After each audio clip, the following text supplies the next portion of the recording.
Assalamualaikum warahmatullahi wabarakatuh.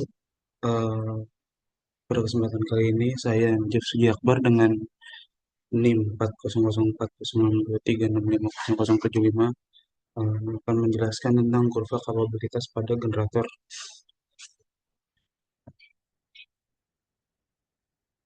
Sebelum masuk intinya di sini perkenankan saya untuk menjelaskan dasar-dasar pembangkitan daya listrik. Pertama ada mekanisme dasar generator. Generator bekerja berdasarkan prinsip induksi elektromagnetik, yaitu proses mengubah energi mekanik menjadi energi listrik. Di sini ada komponen-komponen dasarnya. Yang pertama adalah rotor, bagian yang berputar, berfungsi untuk menciptakan medan magnet melalui arus DC pada lilitan tembaga. Yang kedua ada stator, bagian yang diam, berisi lilitan armatur, tempat tegangan listrik diinduksikan oleh medan magnet rotor. Selanjutnya ada prinsip kerja generator. Saat rotor berputar di dalam stator, medan magnet dari rotor memotong lilitan kawat pada stator menimbulkan gaya gerak listrik atau GGL sesuai hukum Faraday. Karena rotor terus berputar, arah flux magnet yang memotong konduktor berubah secara periodik sehingga menghasilkan tegangan listrik pada lilitan stator.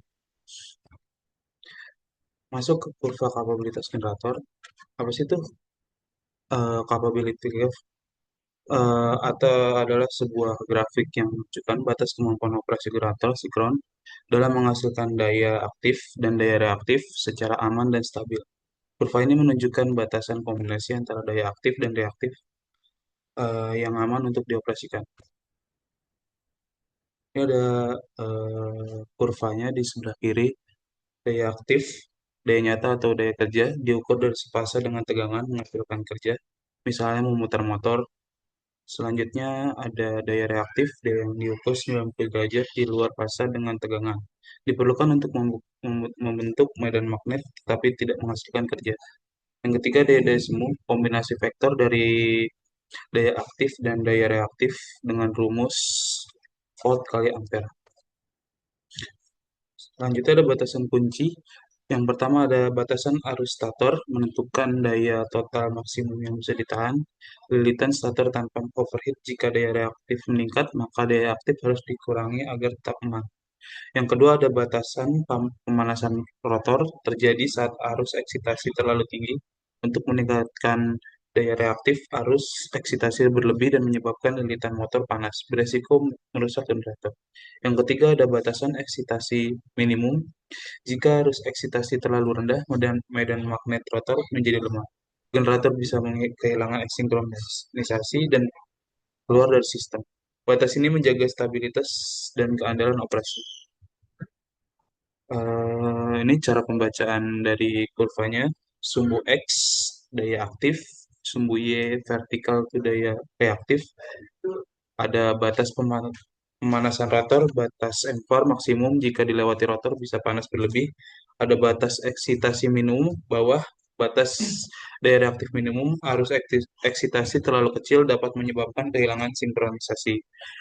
Yang keempat ada batas stator kanan, batas total daya agar stator tidak overheat. Titik kerja generator berada di dalam kurva menunjukkan zona operasi aman dan stabil. Selanjutnya yang akan dibahas adalah sistem eksitasi generator. Apa sih sistem eksitasi generator? Adalah sistem yang mengatur tegangan output dan aliran daya reaktif pada generator. Prinsip kerja ini dilakukan dengan mengatur besar kecilnya arus DC pada lilitan rotor. Ketika arus eksitasi meningkat, medan magnet rotor menguat sehingga tegangan output dan daya reaktif bertambah. Sebaliknya, penurunan arus eksitasi akan melemahkan magnet dan menurunkan tegangan output generator.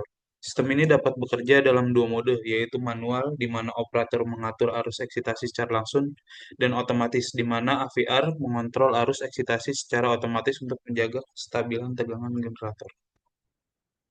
Berikut ada tipe-tipe eksitasi, ada dua, eksitasi statis dan eksitasi tanpa sikat. Eksitasi sendiri ada arus AC disearahkan menjadi DC oleh SCR, lalu dialirkan ke rotor melalui slip ring dan brush. Yang kedua ada eksitasi tanpa sikat menggunakan eksiter kecil pada poros utama untuk memasukkan arus DC melalui dioda berputar tanpa sikat. Selanjutnya ada bagian sinkronisasi dan stabilitas sistem. Sinkronisasi Generator harus dihubungkan secara paralel dengan jaringan listrik atau generator lain melalui proses sinkronisasi agar koneksi berlangsung aman dan tidak menimbulkan gangguan. Bertujuan untuk menyesuaikan kondisi kerja generator dengan sistem yang sudah beroperasi agar tidak terjadi transfer energi merusak saat terhubung ke jaringan. Ada tiga syarat wajib sinkronisasi. Yang pertama, tegangan. Besarnya tegangan antara generator dan sistem jaringan harus seimbang. Yang kedua ada frekuensi. Frekuensi keluaran generator harus sesuai dengan frekuensi sistem, misalnya 50 Hz. Perbedaan frekuensi akan menyebabkan ketidaksinkronan putaran pada medan magnet. Yang ketiga ada sudut fasa. Sudut fasa antara tegangan tegangan generator dan sistem harus sejajar. Jika tidak akan muncul arus kejut besar. Selanjutnya ada stabilitas. Kontrol yang baik serta kepatuhan terhadap kurva kapabilitas sangat penting untuk menjaga stabilitas operasi sistem tenaga listrik. Dengan pengaturan ekspektasi yang tepat, generator dapat menyesuaikan terhadap perubahan beban dan gangguan secara cepat sehingga tegangan dan frekuensi sistem tetap stabil. Eh, Setelah penjelasan sebelumnya, kesimpulannya itu generator bekerja berdasarkan prinsip induksi elektromagnetik, yaitu mengubah energi mekanik menjadi listrik melalui interaksi antara medan magnet rotor dan lilitan stator. Dalam pengoperasiannya, generator memiliki batas kapabilitas seperti batas arus rotor, pemanasan rotor, dan eksitasi minimum untuk menjaga kestabilan. Sistem eksitasi mengatur tegangan dan daya reaktif dengan mengontrol arus pada rotor, baik secara manual maupun otomatis melalui AVR. Sebelum dihubungkan ke jaringan, generator harus disinkronisasi agar tegangan, frekuensi, dan sudut fasa sesuai. Dengan pengaturan eksitasi yang tepat dan kepatuhan terhadap kurva kapabilitas, generator dapat bekerja stabil dan aman. Sekian dari saya, kurang lebihnya mohon maaf.